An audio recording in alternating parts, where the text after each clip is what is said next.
Hello students, HK এডুহাব চ্যানেলে তোমাদের সবাইকে ওয়েলকাম জানাই। আমাদের ক্লাস 8 এর পরিবেশ বিজ্ঞান থেকে দারুণ গুরুত্বপূর্ণ একটা চ্যাপ্টার আমরা স্টার্ট করতে চলেছি। সেটা হচ্ছে চ্যাপ্টার নাম্বার 2.4 তড়িতের রাসায়নিক প্রভাব। এর আগে আমরা 2.3 রাসায়নিক বিক্রিয়া, দারুণ ইম্পর্টেন্ট একটা চ্যাপ্টার, এবং সেখানে অনেক কিছু কনসেপ্ট আছে, সেগুলো আমরা খুব সহজ করে বোর্ডে এক্সপ্লেন করে দিয়েছি। তোমরা অনেকেই সেই ক্লাসগুলো দেখেছো এবং তারপরে পরে তোমরা অনেকে কমেন্টে জানিয়েছো যে এই যে চ্যাপ্টারটা রয়েছে 2.4 সেটাও তোমাদের যেন প্রোভাইড করা হয়। তাহলে আমরা এটাও কমপ্লিট করে দেবো এই চ্যাপ্টারটা। এরপর তোমাদের আর প্রাকৃতিক ঘটনাসমূহ যে চ্যাপ্টারটা আছে, একটাই চ্যাপ্টার, সেটা পড়ে থাকবে। চেষ্টা করব সেটাও এক সপ্তাহ বা 2 সপ্তাহের মধ্যে কমপ্লিট করে দেওয়া। তাহলে তোমরা একটা মাস সময় পাবে। অনেক স্কুলে জুলাই মাসের শেষে পরীক্ষা হবে, কিছু কিছু স্কুলে সেখানে কিন্তু অগাস্ট মাসের ফার্স্ট উইকের দিকে পরীক্ষা হওয়ার সম্ভাবনা সব থেকে বেশি। তাহলে তোমরা মোটামুটি 20 দিনের বেশি বা 1 মাস মতো সময় পাবে, সেখানে রিভিশন দিতে পারবে। ওকে, ফার্স্ট আমরা ইউনিট টেস্টে সেখানেও কিন্তু সব চ্যাপ্টারের ক্লাসগুলো প্রোভাইড করেছিলাম, সাজেশন দিয়েছিলাম। সাজেশন থেকে কিন্তু তোমার সমস্ত প্রশ্নোত্তর কিন্তু কমন পেয়েছিলে। এবারেও কিন্তু তাই হবে। চলো আমরা এই চ্যাপ্টারটা স্টার্ট করি। দেখো, এখানে বেশ কিছু কনসেপ্ট আছে। এমনিতে বিষয়গুলো একটু জটিল, তার কারণ এখানে যে বিষয়বস্তুগুলো আছে সেগুলো যদি তোমাদের সামনে আমি শুধুমাত্র টেক্সট বুক থেকে দেখাই তাহলে জিনিসটা জটিল মনে হতে পারে, কিন্তু যখন আমি ক্লাসে এই জিনিসগুলো খুব সহজ করে এক্সপ্লেন করব, দেখবে এই চ্যাপ্টারটা তোমাদের সব থেকে বেশি কিন্তু ভালো লাগবে। ওকে, দেখো, আমরা তড়িৎ পরিবাহিতার সাপেক্ষে বস্তুকে বা পদার্থকে দুটো ভাগে ভাগ করব। প্রথমে ধরো কোন একটা পদার্থ, সেটা মধ্য দিয়ে তড়িৎ যায় কিনা, সেটা তড়িৎ পরিবহন করতে পারে কিনা, সেই অনুযায়ী আমি কোন পদার্থকে দুটো ভাগে ভাগ করতে পারি। ধরো যে সমস্ত পদার্থরা তড়িৎ পরিবহন করতে পারে তাদেরকে আমরা নাম দিলাম হয়তো তড়িতের সুপরিবাহী। কি নাম দেবো এদের? এদের বলবো আমরা তড়িতের সুপরিবাহী। কারা তারা? সুপরিবাহী মানে যারা বা যাদের মধ্য দিয়ে সহজেই তড়িৎ বা কারেন্ট বা বিদ্যুৎ যেতে পারে। যেমন সুপরিবাহী হতে পারে, আমরা তামা লিখতে পারি, তাই না? তামা, রূপা বা রূপো, কেমন, সোনা, অ্যালুমিনিয়াম, এগুলোর মধ্যে দিয়ে কিন্তু সহজেই তড়িৎ যেতে পারে। তাহলে এরা হচ্ছে তড়িতের সুপরিবাহী, মানে যে সমস্ত পদার্থের মধ্য দিয়ে তড়িৎ সহজেই চলাচল করতে পারে বা যে সমস্ত পদার্থের মধ্য দিয়ে তড়িৎ সহজেই যাতায়াত করতে পারে তাদের আমরা বলবো তড়িতের সুপরিবাহী। আবার কিছু কিছু পদার্থ আছে যাদের মধ্য দিয়ে তড়িৎ কোনোভাবেই চলাচল করতে পারে না, তাদেরকে আমরা বলবো তড়িতের কুপরিবাহী। তাহলে নেক্সট আমরা আরেকটা ভাগ করব, এখানে আমি করে দিচ্ছি, সেটা হচ্ছে তড়িতের কুপরিবাহী। যেমন আমরা সুপরিবাহী করলাম, সেরকম হচ্ছে তড়িতের কুপরিবাহী। কু মানে খারাপ, সু মানে তোমরা জানো ভালো। তাহলে তড়িতের সুপরিবাহী মানে সু মানে ভালো বা উত্তম পরিবাহী, যার মধ্যে দিয়ে তড়িৎ যায়। তড়িতের কুপরিবাহী, যার মধ্য দিয়ে তড়িৎ একদমই চলাচল করতে পারে না। কোনগুলো? প্লাস্টিক হতে পারে, প্লাস্টিকের মধ্যে দিয়ে কখনোই তড়িৎ চলাচল করতে পারে না। তাহলে প্লাস্টিক হতে পারে, কাঠ হতে পারে, কেমন, রবার বা ইরেজার যেটা তোমরা ব্যবহার করো, সেই রবার, এগুলো কিন্তু তড়িতের কুপরিবাহী বা ইনসুলেটর বলা হয়। এগুলো হচ্ছে গুড কন্ডাক্টর অফ ইলেকট্রিসিটি, এগুলো হচ্ছে ব্যাড কন্ডাক্টর অফ ইলেকট্রিসিটি বা ইনসুলেটর বলতে পারি আমরা। ওকে, আর একটা টাইপ হয়, সেটা হচ্ছে এই দুটোর মাঝামাঝি, মানে এটা যেমন তড়িৎ এর মধ্যে দিয়ে খুব সহজেই চলাচল করতে পারে, এর মধ্যে চলাচল করতেই পারে না। আর একটা টাইপ আছে যার মধ্যে দিয়ে তড়িৎ কিছুটা চলাচল করতে পারে, তাদের আমরা বলবো তড়িতের অর্ধ পরিবাহী। কেমন, এদেরকে বলবো আমরা অর্ধ পরিবাহী।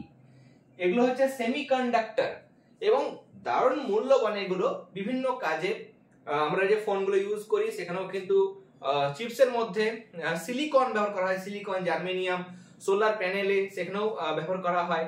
ওকে, তাহলে সেই সিলিকন, আমি পুরো নাম লিখছি না, শুধুমাত্র চিহ্নগুলো লিখছি, সিলিকন, জার্মেনিয়াম, ইটিসি, এগুলো হচ্ছে অর্ধ পরিবাহী বা সেমিকন্ডাক্টর, যাদের মধ্যে দিয়ে তড়িৎ কিছুটা চলাচল করতে পারে, তাদের আমরা বলবো অর্ধ পরিবাহী। ওকে, এবার আমাদের কাজ হচ্ছে তড়িতের, আমাদের চ্যাপ্টার কি, তড়িতের রাসায়নিক প্রভাব। তাহলে যাদের মধ্যে তড়িৎ চলাচল করতে পারে না সেগুলো আমি বাদ দেব, যাদের মধ্যে চলাচল করতে পারে, মেইনলি তড়িতের সুপরিবাহী পদার্থ যারা আছে তাদের আমরা ভাগটা দেখব।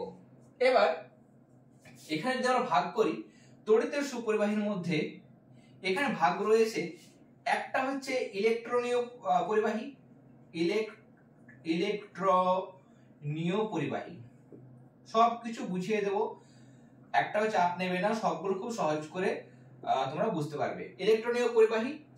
আর আরেকটা হচ্ছে তড়িৎ বিশ্লেষ্য, বা তড়িৎ বিশ্লেষ্য। ওকে, এই দুটো ভাগে কিন্তু আমরা এদেরকে ভাগ করতে পারবো। যতটা হলো ততটা কিন্তু তোমরা অবশ্যই এই জায়গাটা নোট ডাউন করবে, এবং তোমরা কিন্তু খাতা পেন নিয়ে বসে, বারবার বলি সমস্ত প্রত্যেকটা ক্লাসে বলা হয় খাতা পেন নিয়ে বসে বোর্ডে যা কিছু বোর্ড ওয়ার্ক হচ্ছে সেগুলো তোমরা কিন্তু নোট ডাউন করবে, তাহলে তোমাদের মনে থাকবে। এবং ফুট নোট হিসাবে যদি কোনো একটা পয়েন্ট আমি বললাম সেটা তোমাদের মনে রাখা প্রয়োজন আছে বা ভুলে যাবে যদি মনে হয়, তাহলে সেগুলো কিন্তু তোমরা নোট ডাউন করবে। ইলেকট্রনীয় পরিবাহী মানে দেখো, আমরা যদি এটা যদি তামার তার হয়, রূপোর তার হয়, অ্যালুমিনিয়ামের তার হয়, তার মধ্য দিয়ে যখন তড়িৎ যাবে, এর মধ্যে দিয়ে তড়িৎ প্রবাহিত হয়, তখন দেখা গেছে যে এদের মধ্যে দিয়ে তড়িৎ প্রবাহিত হয় তার কারণ হচ্ছে এদের উপরে তলে কিছু মুক্ত ইলেকট্রন বা ফ্রি ইলেকট্রনস থাকে। কেমন? ইলেকট্রন গুলো চলাচল করে বলেই কিন্তু একটা জায়গা থেকে অন্য জায়গায় তড়িৎ যায়। কোন যদি একটা ধাতব দণ্ড হয়, একটা যদি ধাতব দণ্ড আমরা দেখি, এই ধাতব দণ্ডের উপরের পৃষ্ঠে অনেকগুলো কি থাকে? মুক্ত ইলেকট্রন থাকে। যদি থাকে তাহলে এই মুক্ত ইলেকট্রন গুলোই কিন্তু ট্রান্সফার করে একটা থেকে একটা, পরেরটা এরকম ভাবে যায়। এবং মানে তড়িৎ তো এক ধরনের শক্তি, তাই না? যেমন তাপ এক প্রকার শক্তি, তড়িৎও কিন্তু এক প্রকার শক্তি। সেই শক্তিকে একটা মানে কণা থেকে পাশের কণাতে কিন্তু পরপর ট্রান্সফার করে। কেমন? তাহলে ইলেকট্রনীয় পরিবাহীর ক্ষেত্রে দেখা যায় যে ইলেকট্রনীয় পরিবাহী মানে হচ্ছে সেই সমস্ত পদার্থ যারা সহজেই তাদের মধ্য দিয়ে তড়িৎ চলাচল করতে পারে, এবং এখানে তড়িৎ চলাচলে যেটা মাধ্যম বা তড়িৎ কার মাধ্যমে বাহিত হয়, বাহককে না তো মুক্ত ইলেকট্রন। তাহলে এখানে ইলেকট্রনীয় পরিবাহীর ক্ষেত্রে মুক্ত ইলেকট্রন যেগুলো প্রেজেন্ট থাকে, মুক্ত ইলেকট্রন, তারা কিন্তু তড়িৎ পরিবহন করতে পারে। মুক্ত ইলেকট্রন বা ফ্রি ইলেকট্রন যেগুলো থাকে সেগুলো তড়িৎ পরিবহন করতে পারে। এবং মনে রাখবে একটা বিষয়, এখন দরকার নেই কিন্তু পরবর্তীকালে আমাদের দরকার আছে, উঁচু ক্লাসে গেলে সেক্ষেত্রে আমাদের কিন্তু কাজে লাগবে। এই যে ইলেকট্রন আছে, ইলেকট্রনের আধান তোমরা অনেকে হয়তো জানো, ইলেকট্রনের আধান হচ্ছে ঋণাত্মক। যেমন প্রোটনের আধান হচ্ছে ধনাত্মক, ইলেকট্রনের আধান হচ্ছে ঋণাত্মক। প্রচলিত যেটা নীতি বা প্রচলিত যেটা তত্ত্ব, সেই অনুসারে ইলেকট্রন যেদিকে প্রবাহিত হয় তার উল্টো দিকে কারেন্ট যায়। যদি ইলেকট্রন এই বাম দিক থেকে এই দিকে যদি প্রবাহিত হয়, তাহলে তড়িৎ কারেন্ট যাবে তার উল্টো দিকে। এই জিনিসগুলো মনে রাখবে। প্রত্যেকটা কনসেপ্ট খুব সহজ করে বুঝিয়ে দেবো, যে কোনো প্রশ্ন আসুক সবগুলো যেন তোমরা করতে পারো, 100% অ্যাকুরেসি যেন করতে পারো, এবং ভবিষ্যতে ক্লাস 10-এ উঠবে যখন, তখনও কিন্তু এই কনসেপ্টগুলো, তড়িতের রাসায়নিক প্রভাব, তড়িৎ লেপন, বেশ কিছু কনসেপ্ট তোমাদের আবার কাজে লাগবে। সেগুলো তখন করতে তোমাদের কোনো অসুবিধা হবে না। এখন থেকে ভালোভাবে তোমাদের বোঝা থাকবে, ভবিষ্যতে কিন্তু এই জায়গাগুলো তোমাদের অনেকটা কাজে দেবে এবং অনেকটা হেল্প করবে। ওকে, তাহলে যেদিকে তড়িৎ যায় তার উল্টো দিকে, মানে যেদিকে ইলেকট্রন প্রবাহিত হয় তার উল্টো দিকে কিন্তু তড়িৎ যায়। এই জিনিসটা তোমরা মনে রাখবে। আর কি দেখলাম, পরিবাহীর ক্ষেত্রে মানে ইলেকট্রনীয় পরিবাহীর ক্ষেত্রে তাদের মধ্যে যেগুলো ফ্রি ইলেকট্রন থাকে, মুক্ত ইলেকট্রন, পৃষ্ঠতলের মধ্যে যে ফ্রি ইলেকট্রন থাকে বা মুক্ত ইলেকট্রন থাকে, সেগুলো তড়িৎ পরিবহন করে। ওকে, তাহলে এখানে ইলেকট্রনীয় পরিবাহীটা আমরা দেখলাম। ওকে, আরেকটা জিনিস তোমাদের মনে রাখতে হবে, ইলেকট্রনীয় পরিবাহীর ক্ষেত্রে আরেকটা জিনিস মনে রাখবে, যে মুক্ত ইলেকট্রন তড়িৎ পরিবহন করে, সেটা যেমন দেখলে, পাশাপাশি যখন তড়িৎ প্রবাহিত হয়, যদি এটা তামার তার হয়, এর মধ্যে দিয়ে যখন তড়িৎ যাবে তখন তার কোনো রাসায়নিক পরিবর্তন ঘটবে না। ওকে, তাহলে শুধুমাত্র এর একটা প্রান্ত থেকে আরেক প্রান্তে তড়িৎ যাবে, রাসায়নিক কোনো পরিবর্তন ঘটবে না, এটা মনে রাখবে। তড়িৎটা কেন যাচ্ছে, তার কারণ এখানে অনেক ছোট ছোট মুক্ত ইলেকট্রন রয়েছে, সেই ইলেকট্রন গুলো ওই তড়িতের যে শক্তি, সেই শক্তিটাকে ট্রান্সফার করতে সাহায্য করে। ওকে, তাহলে এখানে ইলেকট্রনের পরিবহনের ক্ষেত্রে তোমরা নোট ডাউন করবে যে এই ক্ষেত্রে মুক্ত ইলেকট্রনগুলো তড়িৎ পরিবহন করে, কিন্তু তড়িৎ পরিবহন কালে এদের মধ্যে কোনো রাসায়নিক পরিবর্তন ঘটে না। ওকে, নেক্সট আমাদের এই জিনিসটাকে নিয়ে কাজ করতে হবে। এই জিনিসটা আমাদের আজকের বা আমাদের এই চ্যাপ্টারের মূল বিষয়বস্তু, সেটা হচ্ছে তড়িৎ বিশ্লেষ্য। তড়িৎ বিশ্লেষ্য মানে কিছু কিছু পদার্থ আছে তাদের মধ্যে যখন তড়িৎ যায়, যদি তড়িৎ পাঠানো হয় তাদের মধ্য দিয়ে, তাদের রাসায়নিক পরিবর্তন ঘটে যায়। যেমন এখানে ইলেকট্রনীয় পরিবাহী তামার তার নিয়েছি, অ্যালুমিনিয়ামের তার নিয়েছে, তার মধ্যে কারেন্ট যাচ্ছে, যেই কারেন্ট অফ করে দেবো আমি, তামার তার তামার তারই থাকবে, তার কোনো পরিবর্তন হবে না, মানে তামার তারটা যেমন ছিল সেরকমই থাকবে। কিন্তু তড়িৎ বিশ্লেষ্যর ক্ষেত্রে, তড়িৎ বিশ্লেষ্য পদার্থের মধ্যে দিয়ে যখন আমরা তড়িৎ পাঠাবো, তড়িৎ প্রবাহ চললে সেই সময় কি হবে, তার তড়িৎ প্রবাহ যেই পাঠাচ্ছি আমরা, তড়িৎ যাওয়ার সঙ্গে সঙ্গে এখানে রাসায়নিক বিক্রিয়া শুরু হবে এবং তড়িৎ বিশ্লেষ্য পদার্থটি নতুন ধর্ম বিশিষ্ট নতুন পদার্থে কিন্তু পরিণত হবে, মানে রাসায়নিক পরিবর্তন ঘটবেই ঘটবে। ওকে, এবং তড়িৎ বিশ্লেষ্য পদার্থগুলোর মধ্যে দিয়ে তড়িৎ পাঠালে, এদের মধ্যে দিয়ে তড়িৎ পাঠালে এরা দুই প্রকার আয়নে ভেঙে যায়। কিছু আয়নের আছে ধনাত্মক আধান, ধনাত্মক মানে পজিটিভ চার্জ, পজিটিভ আধান ধনাত্মক মানে প্লাস প্লাস চার্জ থাকবে যাদের, তাদের বলবো ধনাত্মক, মানে ক্যাটায়নে ভেঙে যায়। কিছু আছে মাইনাস মানে ঋণাত্মক আয়নে ভেঙে যায়। ব্যাপারটা খুব সহজ একটা জিনিস দিয়ে বোঝাবার চেষ্টা করব, খুব জটিলে যাব না, ধীরে ধীরে জটিলে যাব, একদমই প্রেসার নেবে না। সিম্পল আমি একটা জিনিস বলছি, ধরো কপার সালফেট একটা তড়িৎ বিশ্লেষ্য পদার্থ। আচ্ছা, কপার সালফেট দিচ্ছি না, একদমই একটু জটিল হয়ে যাচ্ছে। প্রথমে সহজ জিনিস দিচ্ছি, NaCl দিচ্ছি, খাদ্য লবণ, সোডিয়াম ক্লোরাইড, Na, সিটা বড় হাতের, এলটা ছোট হাতের। ওকে, সোডিয়াম ক্লোরাইড যে লবণটা আমরা খাই, টেবিল সল্ট যেটাকে বলা হয়, সেটার মধ্যে দিয়ে বিশেষ মানে ব্যাপার রয়েছে, এদের তড়িৎ বিশ্লেষ্যগুলো কঠিন অবস্থায় তড়িৎ পরিবহন করতে পারে না। এরা একটা জিনিস মনে রাখবে, এরা গলিত অবস্থায় মানে মেল্টেড কন্ডিশনে, গলিত বা জলে জলে দ্রবীভূত অবস্থায় তড়িৎ পরিবহন করে, দ্রবীভূত অবস্থায় অবস্থায় তড়িৎ পরিবহন করে। তোমাকে প্রশ্ন দেবে হয়তো তড়িৎ পরিবহন করে, তোমাকে অপশন দেবে যে কোন অবস্থায় তড়িৎ পরিবহন করে, কেমন কঠিন অবস্থায় তড়িৎ পরিবহন করে, গলিত NaCl, তারপরে দেবে তোমাদের কঠিন NaCl, গলিত NaCl, এরকম কোনটা তড়িৎ পরিবহন করে, আনসার হবে গলিত NaCl, বা জলে দ্রবীভূত অবস্থা মানে NaCl এর জলীয় দ্রবণ, তারা তড়িৎ পরিবহন করে। যাই হোক, যেটা বলছি না, যদি এটা ভেঙে যায় Na+ এবং তার সঙ্গে Cl- আয়নে ভেঙে যাবে। এই যে প্লাস আয়ন দেখতে পাচ্ছ, সেগুলোকে বলা হয় ক্যাটায়ন। আমি আবার ক্যাটায়ন আনানে আসবো, এখন জাস্ট একটা জিনিস, যেহেতু আমাদের তড়িৎ বিশ্লেষ্য সংজ্ঞাটা বুঝতে হবে, তাই জন্য আমি এটা দেখাচ্ছি। এবং যেটা মাথায় মাইনাস আছে সেটা হচ্ছে অ্যানায়ন। এবার তড়িৎ বিশ্লেষ্য পদার্থ মানে যে সমস্ত পদার্থের মধ্যে দিয়ে তড়িৎ পাঠালে সেই পদার্থের রাসায়নিক পরিবর্তন ঘটে, পদার্থটি ক্যাটায়নে অ্যানায়নে ভেঙে যায় এবং উৎপন্ন ক্যাটায়ন অ্যানায়নগুলো তড়িৎ পরিবহন করে, তাদের আমরা বলবো তড়িৎ বিশ্লেষ্য। এই জায়গাটা তোমরা নোট ডাউন করো, এবং এখানে তাহলে তোমরা বুঝতে পারছো যে এরা কি হবে, তড়িৎ বিশ্লেষ্য পদার্থগুলো বা যে পদার্থগুলো কি হবে, জলে দ্রবীভূত অবস্থায় বা গলিত অবস্থায় তড়িৎ পরিবহন করে। যে পদার্থগুলো জলে দ্রবীভূত অবস্থায় বা গলিত অবস্থায় তড়িৎ পরিবহন করে এবং তড়িৎ পরিবহনের কালে এদের রাসায়নিক পরিবর্তন ঘটে, রাসায়নিক পরিবর্তন ঘটার ফলে ক্যাটায়ন আয়ন উৎপন্ন হয় এবং সেই আয়নগুলো তড়িৎ পরিবহন করতে সাহায্য করে, তাদের আমরা বলবো তড়িৎ বিশ্লেষ্য পদার্থ। আশা করি বোঝাতে পেরেছি। আর ইলেকট্রনীয় পরিবাহীর ক্ষেত্রে কিন্তু রাসায়নিক পরিবর্তন ঘটছিল না, তাদের মধ্যে থাকা মুক্ত ইলেকট্রনগুলো তড়িৎ পরিবহন করতে সাহায্য করছিল। তাহলে জিনিস বুঝলাম আমরা, এখানে রাসায়নিক পরিবর্তন ঘটে না, তড়িৎ বিশ্লেষ্য পদার্থের মধ্যে দিয়ে তড়িৎ পাঠালে রাসায়নিক পরিবর্তন ঘটে। এখানে কারা তড়িৎ পরিবহন করে, মুক্ত ইলেকট্রন।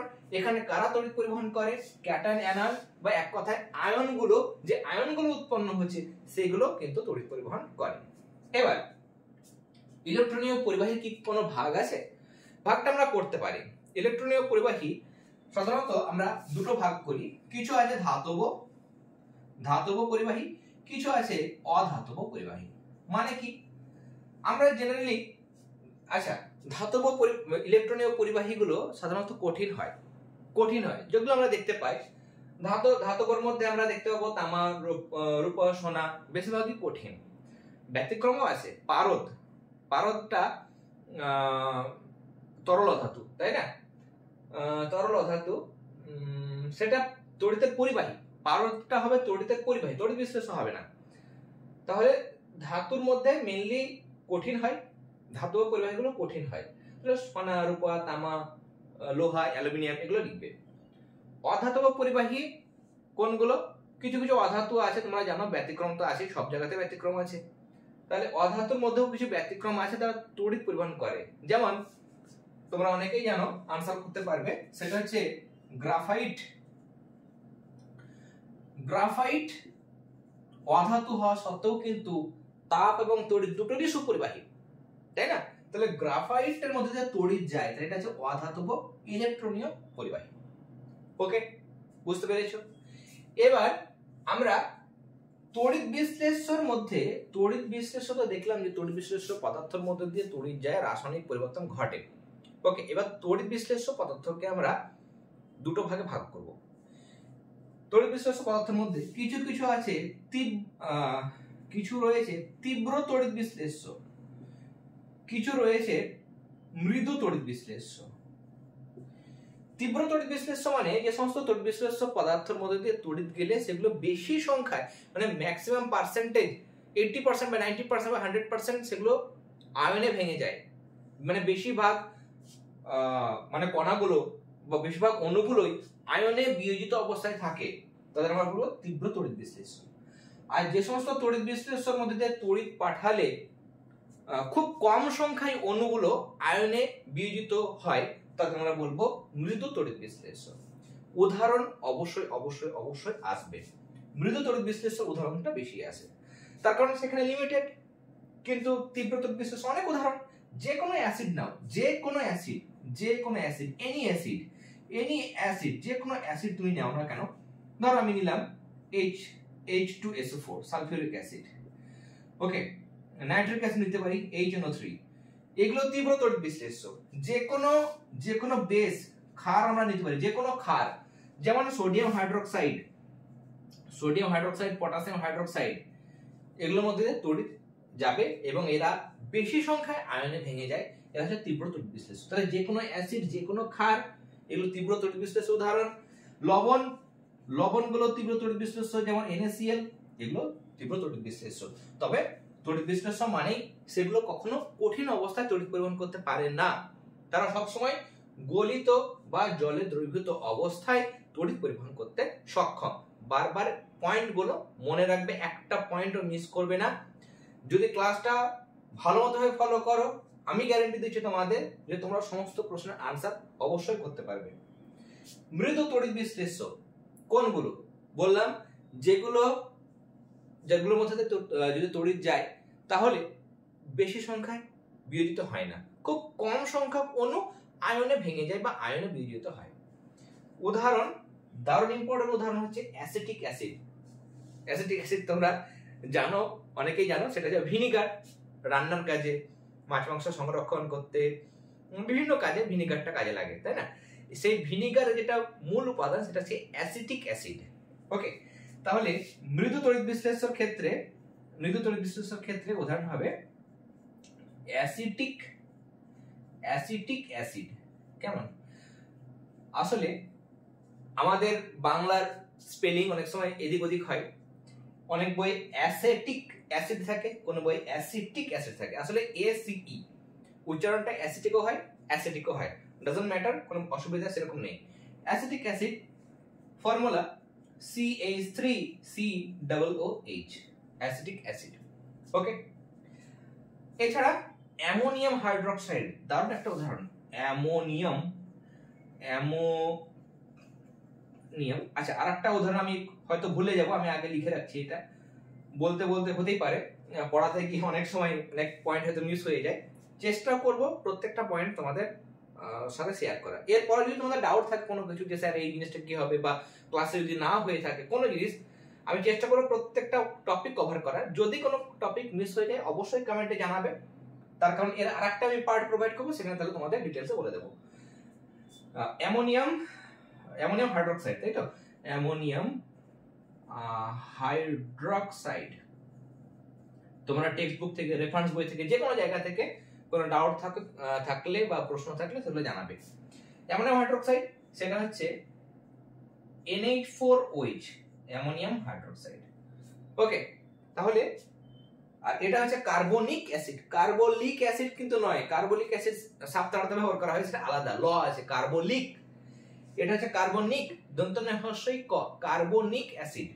ওকে, কার্বনিক অ্যাসিড এগুলো কিন্তু মৃদু তড়িৎ বিশ্লেষের উদাহরণ, যেগুলো বোর্ডে হয়ে যাচ্ছে। অবশ্যই অবশ্যই তোমরা এই জায়গাগুলো, প্রত্যেকটা জায়গাগুলো কিন্তু তোমরা নোট ডাউন করবে, তার কারণ এগুলো তোমাদের প্রয়োজন আছে। ওকে, আমি এই জায়গাটা নোট ডাউন করার জন্য দিচ্ছি। তোমরা চাইলে যে জায়গাগুলো আছে প্রত্যেকটা জায়গা সেগুলো তোমরা নোট ডাউন করে নিতে পারো পজ করে, বা স্ক্রিনশট নিতে পারো। ওকে, আমার মনে হয় স্ক্রিনশট নিলে তোমাদের এখানে কিন্তু সুবিধা হবে। চলো তাহলে নেক্সট আমাদের যে পার্ট গুলো আছে সেগুলো দেখবো। আমি এটা ক্লিয়ার করে দিই। বেসিক আমাদের জিনিসগুলো জানা হলো। তড়িৎ বিশ্লেষ্য, তড়িৎ অবিশ্লেষ্য কাকে বলে? যাদের মধ্যে দিয়ে তড়িৎ গেলে কখনো সেগুলো আয়নে ভেঙে যায় না, সেগুলো তড়িৎ অবিশ্লেষ্য পদার্থ। ওকে, এবার আমরা প্রায়শ এলইডি বাল্বের কথা বলি, বা এলইডি অনেক সময় এরকম ভাবে হয়, এইরকম আমাদের বাল্ব কিন্তু ছোট ছোট ছোট ছোট বাল্ব কিন্তু থাকে। কেমন ছোট ছোট আমাদের বাল্ব কিন্তু থাকে, এলইডি বাল্ব। ওকে, এলইডি বাল্ব, এলইডি, কেমন এলইডি পুরো নাম হচ্ছে লাইট এমিটিং ডায়োড। আসলে এগুলো হচ্ছে অর্ধ পরিবাহী, যার মধ্যে দিয়ে যদি তড়িৎ পাঠানো হয়, তড়িৎকে সরাসরি সরাসরি তড়িৎ শক্তিকে এরা কি করবে? দৃশ্যমান আলোক শক্তিতে রূপান্তরিত করবে, আলোক শক্তিতে কনভার্ট করার ক্ষমতা রাখে। এলইডিটা মনে রাখবে। এবং বিভিন্ন বর্ণের এলইডি আমরা আমাদের চারিদিকে দেখতে পাই। মূলত এলইডি চার ধরনের, চারটে রঙের এলইডি বাল্ব আমাদের পাওয়া যায়। ওকে, নেক্সট, এলইডির পুরো নাম অনেক সময় জিজ্ঞাসা করে, তার জন্য আমি লিখে দিলাম লাইট এমিটিং ডায়োড। বাংলাতেও বানান করে লিখতে পারো, অসুবিধা নেই। এবার আসি আমাদের বিষয়, সেটা হচ্ছে তড়িৎ বিশ্লেষণ কাকে বলে। তড়িৎ বিশ্লেষণ মানে হচ্ছে এমন একটা পদ্ধতি যার মধ্যে, যার ফলে কি হবে, কোন একটা তড়িৎ বিশ্লেষ্য পদার্থ আছে, কোন একটা তড়িৎ বিশ্লেষ্য পদার্থ, তার মধ্যে যদি আমরা তড়িৎ পাঠাই তাহলে সেগুলো উপাদান আয়নে ভেঙে যাবে। এই যে ঘটনাটা ঘটছে সেটাকে বলা হয় তড়িৎ বিশ্লেষণ। তাহলে তড়িৎ বিশ্লেষণ হলো এমন একটা পদ্ধতি বা এমন একটা প্রক্রিয়া যেখানে কোন তড়িৎ বিশ্লেষ্য পদার্থের মধ্যে যে তড়িৎ পাঠালে সেগুলো উপাদান আয়নে বা কনস্টিটিউট যে আয়নস, সে আয়নে কিন্তু ডিসোসিয়েশন হয়ে যায়, ভেঙে যায়। সেই পদ্ধতিকে আমরা বলবো তড়িৎ বিশ্লেষণ। ওকে, তড়িৎ বিশ্লেষণের ক্ষেত্রে আচ্ছা, তড়িৎ বিশ্লেষণ হলো কেমন করে করব, তড়িৎ বিশ্লেষণ কিভাবে করা যায় সেটা আমরা দেখব। আমাদের তড়িৎ বিশ্লেষণের ক্ষেত্রে আমাদের কিছু কিছু পয়েন্ট জানতে হবে, যেমন তড়িৎদ্বার, এগুলো কি। তড়িৎ বিশ্লেষণ যখন করা হয়, কিছু কিছু ছোট ছোট আমি ড্রয়িং করছি, ছোট ছোট দু একটা ড্রয়িং করব। ধরো এই পাত্রে কোন তড়িৎ বিশ্লেষ্য পদার্থ, যেমন ধরো সোডিয়াম ক্লোরাইড জলীয় দ্রবণ নেওয়া হয়েছে সাপোজ। এবার এখানে দুটো পাত, ধাতব পাত হতে পারে, অধাতব পাত, যাই হোক তার মধ্যে তড়িৎ যেতে হবে, এরকম কোন ধাতব পাত আমরা দুটো পাত ভরবো, ঠিক আছে। এবং এর সাহায্যে এই দুটো পাতকে সেই তরলের মধ্যে নিমজ্জিত করা হয়, ডুবিয়ে রাখা হয়, এবং এই পাতের শেষ প্রান্তগুলোকে তারের সাহায্যে, ধাতব তারের সাহায্যে নিয়ে এখানে আমরা কি করব, ব্যাটারির সাথে আমরা কি করব, ব্যাটারির সাথে কিন্তু যুক্ত করব, নিয়ে তড়িৎ বিশ্লেষণটা করা হয়। এগুলোকে বলা হয় তড়িৎদ্বার। ওকে, এবার তড়িৎদ্বারের আবার দুটো ভাগ রয়েছে। দুই ধরনের তড়িৎদ্বার দেখতে পাচ্ছ, দুটো তড়িৎদ্বার। দুটো কি প্রকৃতি একই? দুটোর প্রকৃতি কিন্তু একই নয়। একটা দিক ব্যাটারি, যেটা মাথা থেকে ক্যাপ থাকে, আমি ক্যাপের মতো করে দেখাচ্ছি, পরে অন্যরকম ছবি এঁকে দেখাবো। এই দিকটা প্লাস ধরো, এই দিকটা মাইনাস ধরো, প্লাস। ব্যাটারির যে তড়িৎদ্বারটা ব্যাটারির ধনাত্মক প্রান্তর সঙ্গে যুক্ত থাকে তাকে কি বলে? তাকে বলা হয় অ্যানোড।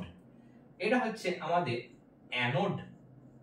অ্যানোড মানে হচ্ছে পজিটিভ ইলেকট্রোড। ইলেকট্রোড মানে তড়িৎদ্বার। ইলেকট্রোড মানে তড়িৎদ্বার। কেমন? তড়িৎদ্বারকে ইলেকট্রোডও কিন্তু বলা হয়। মানে ইংরেজিতে ইলেকট্রোড বলে, বাংলাতে তড়িৎদ্বার বলা হয়। তড়িৎদ্বার মানে যার মধ্যে দিয়ে তড়িৎটা যায়, তাই না? দরজা, দ্বার মানে দরজা, যার মধ্যে দিয়ে তড়িৎটা যাবে, রাস্তা। তাহলে এই তামাতার দিয়ে যাচ্ছে, তামাতাটা তো ভেতরে ভরিনি, তড়িৎদ্বার দুটোকে তড়িৎ বিশ্লেষণের মধ্যে ডুবিয়ে রেখেছি, নিয়ে সেটার মাধ্যমে তড়িৎটা যাচ্ছে, একে আয়নে ভেঙে দিচ্ছে তড়িৎ বিশ্লেষ্য পদার্থগুলোকে। তাহলে সেগুলো তড়িৎদ্বার। এবার তড়িৎদ্বারের মধ্যে যে তড়িৎদ্বারটা ব্যাটারির তারের সাহায্যে ব্যাটারির ধনাত্মক প্রান্তের সঙ্গে যুক্ত থাকে তাকে বলা হয় অ্যানোড। এবং যে তড়িৎদ্বারটি ব্যাটারির ঋণাত্মক প্রান্তের সঙ্গে যুক্ত থাকে সেটাকে বলা হয় ক্যাথোড। ক্যাথোড। ওকে, তাহলে ঋণাত্মক তড়িৎদ্বার হচ্ছে ক্যাথোড, ধনাত্মক তড়িৎদ্বার হচ্ছে অ্যানোড। এবার এই জায়গাটাতে অনেকের গন্ডগোল হয়ে যায়। অনেক মনে হবে এটা তো ভুল জিনিস মনে হচ্ছে, তার কারণ ক্যাটায়ন, আমরা আয়ন তো দুই ধরনের পড়েছি। ক্যাটায়ন মানে তো স্যার জানি প্লাস, আর অ্যানায়ন মানে জানি আমরা মাইনাস। তাহলে ক্যাথোড অ্যানোড এগুলো আলাদা হয়ে গেল কেন? কেন এটা হয়ে গেল? তার কারণ হচ্ছে তড়িৎ বিশ্লেষণ করা হবে, যখন তড়িৎ বিশ্লেষণ করার পর এখানে যে প্লাস গুলো থাকবে, মানে ক্যাটায়ন গুলো থাকবে, প্লাস গুলো কোন দিকে যাবে? প্লাস কোন দিকে যাবে বলো তুমি? প্লাসে প্লাস প্লাস কি করে? বিকর্ষণ, বলো দূর হট, তাই না? প্লাসের সঙ্গে প্লাসের বিকর্ষণ। ছেলে দেখবে ক্লাস হচ্ছে, ঠিক আছে, নোটস লেখানো হয়ে গেছে, কোনো একটা ক্লাস হয়তো কেউ মিস করেছে বা হয়তো দুদিন অ্যাবসেন্ট ছিল, কোন একটা ছেলে বন্ধু যদি কোনো ছেলেকে নোটস চায়, ঠিক আছে, সহজে কিন্তু দেবে না, কারণ প্লাস প্লাস ও দুটোই ছেলে, বিকর্ষণ হবে, দিতেই চাইবে না নোটস গুলো।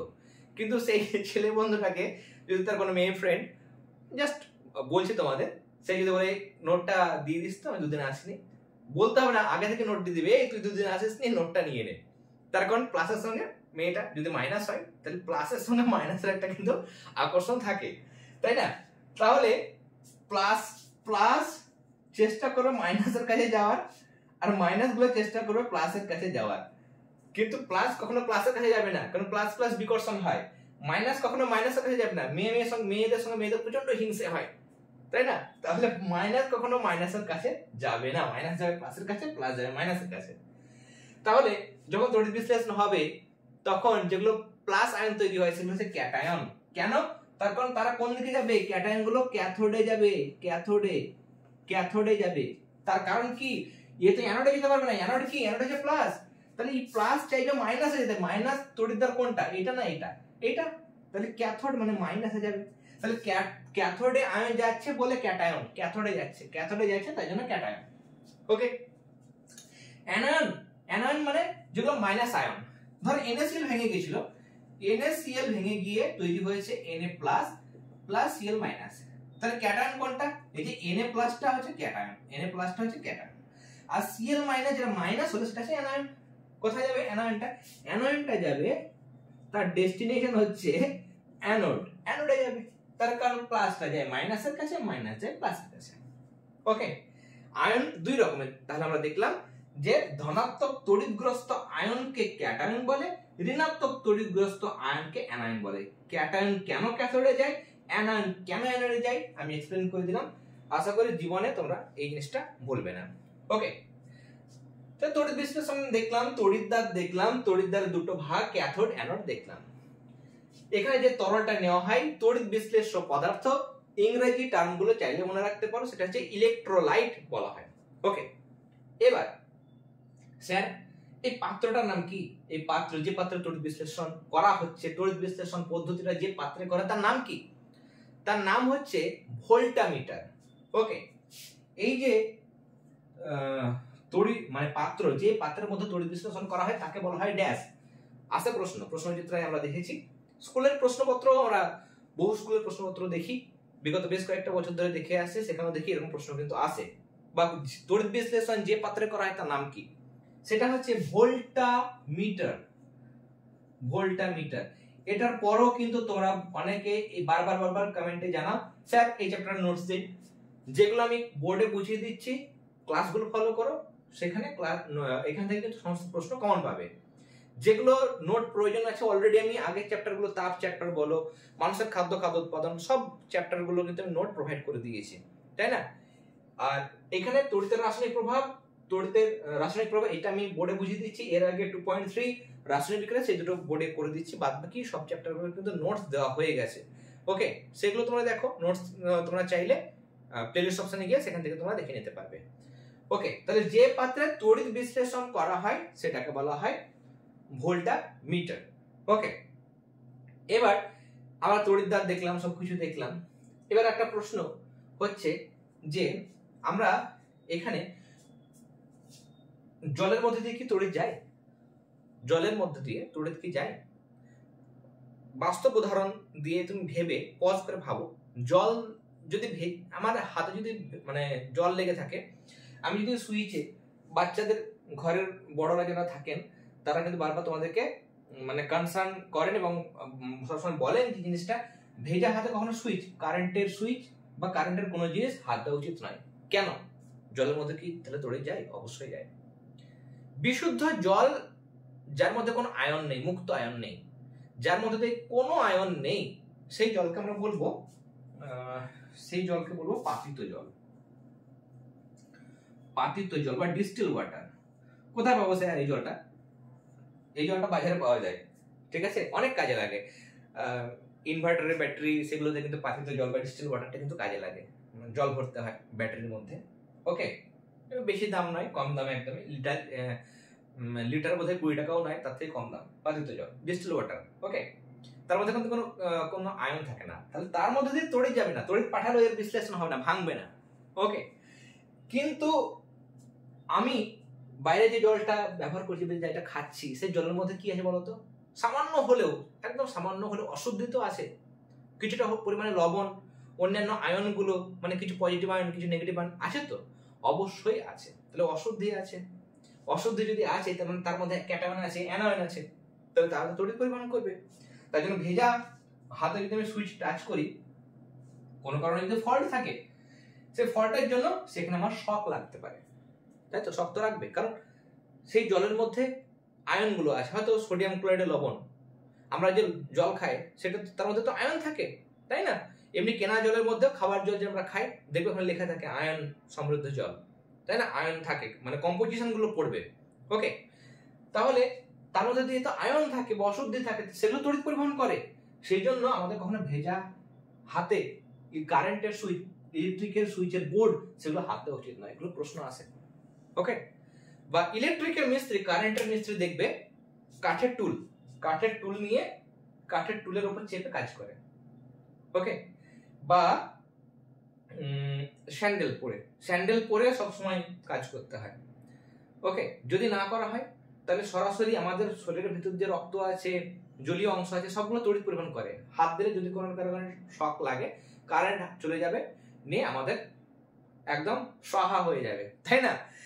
কিন্তু যদি স্যান্ডেল পরে থাকে বা কাঠের টুল, প্লাস্টিকের টুলের উপর যদি চেপে কারেন্টের কাজ করা হয়, তাহলে সেখানে প্রভাব থেকে রক্ষা পাওয়া যায়। মানে কারেন্টটা তো যেতে পারছে না, মাঝখানে কি রয়েছে, পায়ের নিচে রয়েছে প্লাস্টিক রয়েছে, বা কাঠের টুল রয়েছে, বা প্লাস্টিকের টুল রয়েছে, তখন ডিসকানেক্ট হয়ে যাচ্ছে, তখন তড়িৎটা কিন্তু যেতে পারে না। তাই জন্য সবসময় মানে কারেন্টের কাজ করলে স্যান্ডেল পরে বা কাঠের টুল বা প্লাস্টিকের টুল তার উপর চেপে কাজ করা উচিত। ওকে, এই ছোটখাটো জিনিসগুলো তোমরা কিন্তু মনে রাখবে। এই জিনিসটা তোমরা নোট ডাউন করে নাও, তারপরে আরো ডিটেইলসে আমরা যাব। এবার আমরা এই তড়িৎ বিশ্লেষণের জায়গা থেকেই আর কিছু জিনিস দেখব। পাতিত জল পড়লে তোমরা বিশুদ্ধ জল, একটা প্রশ্ন আসে, বিশুদ্ধ জল কি তড়িতের পরিবাহী? বিশুদ্ধ জল কি তড়িতের পরিবাহী? আনসার হবে না।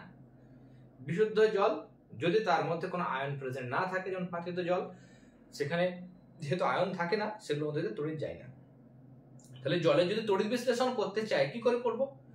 জলের মধ্যে তড়িৎ বিশ্লেষণ করতে চাইলে কি করতে হবে আমাকে?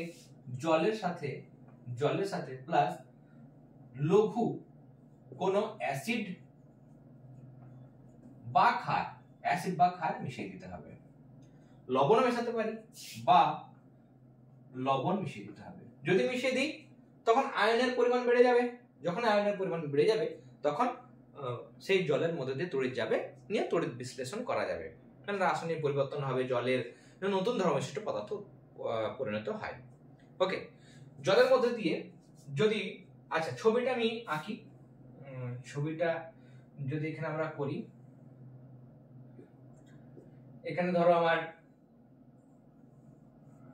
রয়েছে, ঠিক আছে, একই রকম ভাবে আমরা এখানে জল নেব, শুধু জল নয়, এর মধ্যে আমার কি আছে, জল জল প্লাস লঘু অ্যাসিড মেশানো আছে।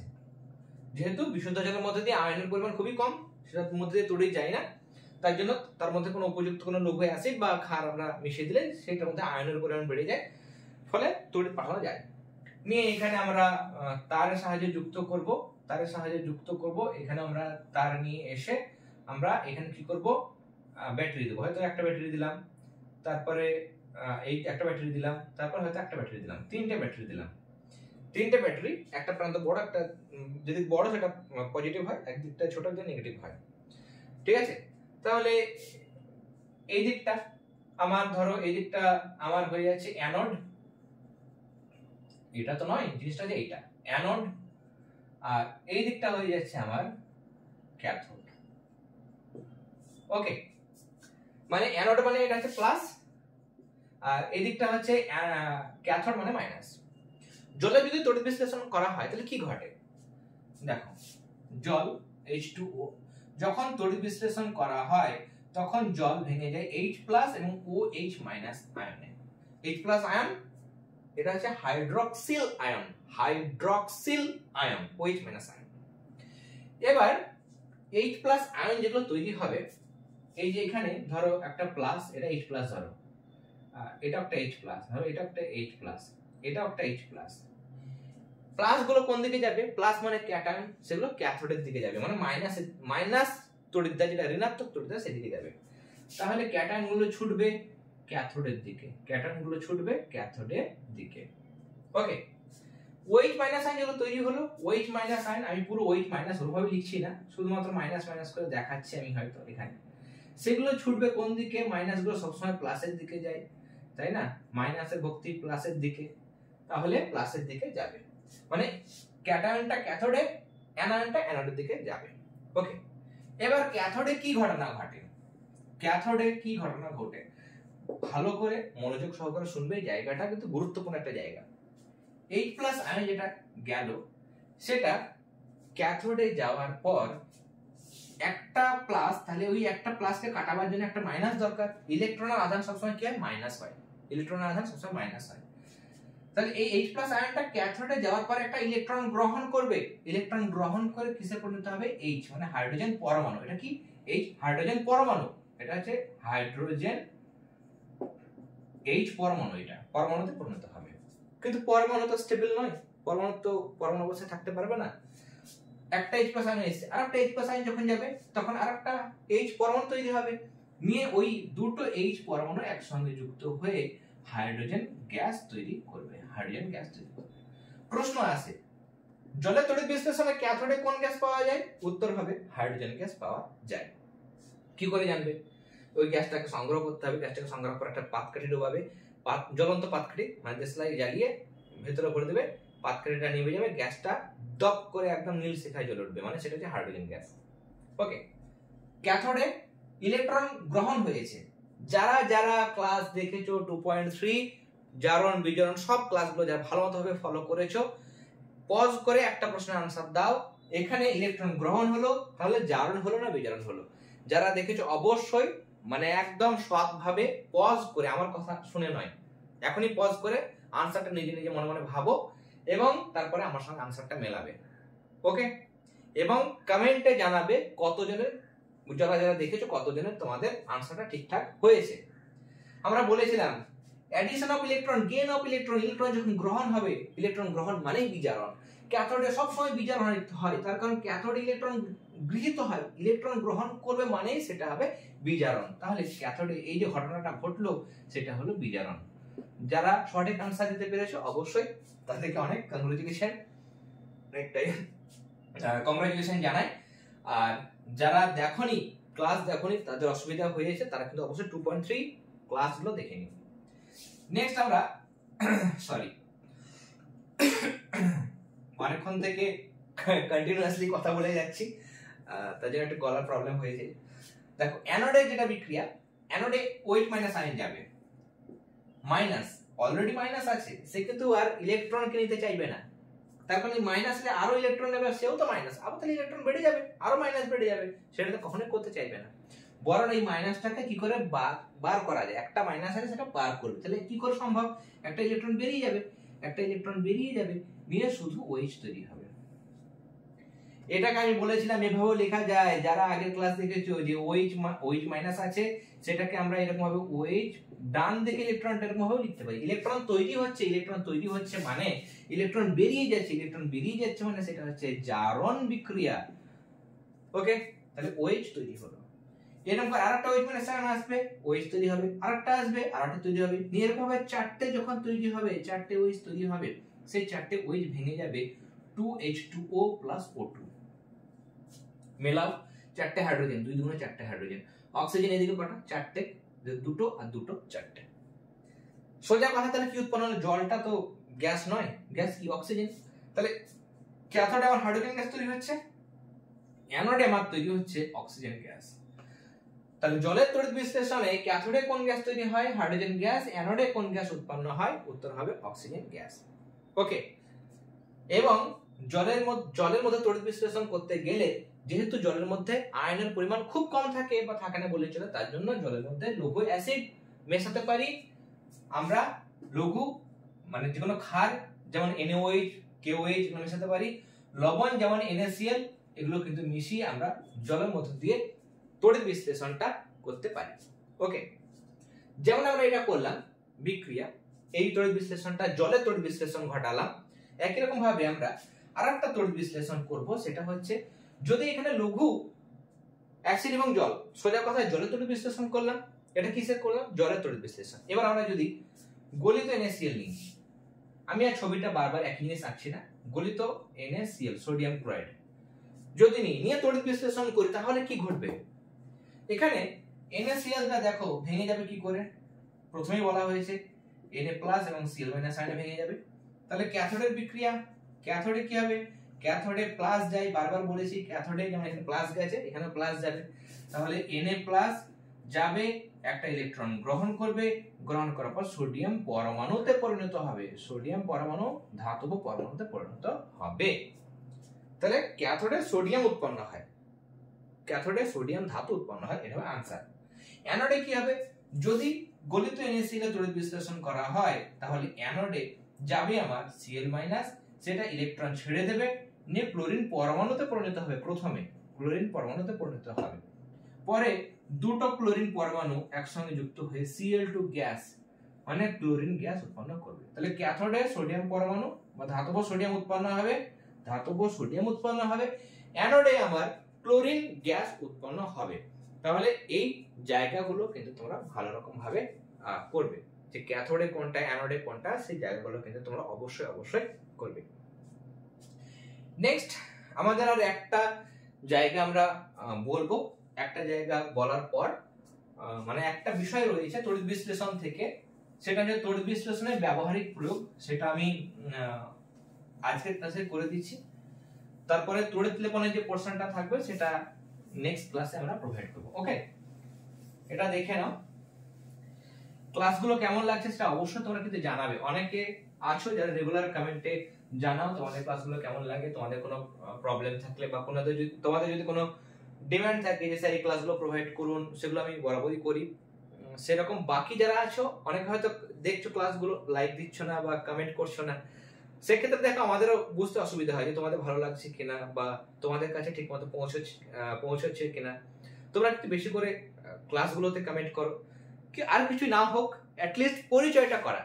ধরো আমার সম্পর্কে তোমরা বেশিরভাগ অনেকেই জানো, ইউটিউবে ক্লাসগুলো দেখছো সবই জানো, কিন্তু তোমরা কারা দেখছো, কোথা থেকে দেখছো সেটা তো আমি জানি না। তাহলে তোমরা অ্যাটলিস্ট একটা কাজ করতে পারো, হ্যাঁ অনেকে স্যার আমি কি লিখবো এটা মনে হয়, কমেন্ট লিখতে গিয়ে অনেকে লেখে না, অ্যাটলিস্ট তোমার নাম লিখো যে স্যার আমার নাম এই, আমি স্যার এই জেলা থেকে বা এই ডিস্ট্রিক্ট থেকে দেখছি, বা স্যার আপনার ক্লাসগুলো কেমন লাগে সেটা তোমরাই জানাবে। কোন ডিস্ট্রিক্ট থেকে দেখছো, কোন স্কুলে তোমরা পড়ো, সেগুলো জানাবে, তাহলে আমাদেরও ভালো লাগবে, তোমাদের সঙ্গে আমাদের পরিচয়টা কিন্তু আরো বাড়বে এবং সম্পর্কটা আরো ভালো হবে।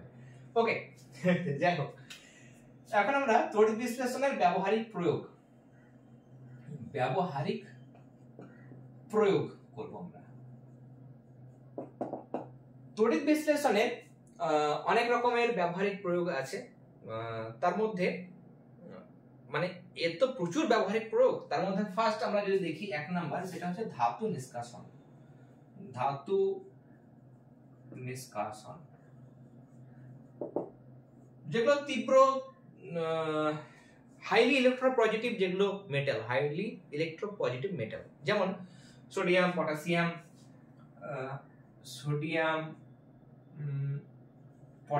ক্যালসিয়াম, এইগুলো মূলত এই সমস্ত ধাতুগুলোকে তাদের যৌগ থেকে তড়িৎ বিশ্লেষণ পদ্ধতিতে কিন্তু নিষ্কাশন করা যায়। ঠিক আছে, তাহলে তড়িৎ বিশ্লেষণের একটি ব্যবহারিক প্রয়োগ হলো যে কিছু কিছু তীব্র তড়িৎ ধনাত্মক ধাতু আছে, যেমন সোডিয়াম, পটাশিয়াম, ক্যালসিয়াম, এগুলোকে তড়িৎ বিশ্লেষণ পদ্ধতির সাহায্যে নিষ্কাশন করা যায়। মানে ধাতু বা কোনো যৌগ আছে, সেই যৌগ থেকে আমরা সেই ধাতুটাকে বের করছি। ওকে, নেক্সট, ধাতু পরিশোধন।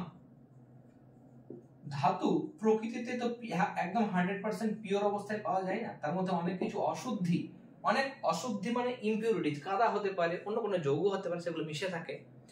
তাহলে সেগুলোকে পিউরিফিকেশন করতে হয়, বিশুদ্ধকরণ করার পরে আমরা কিন্তু তাকে পিওর হিসাবে ব্যবহার করতে পারি।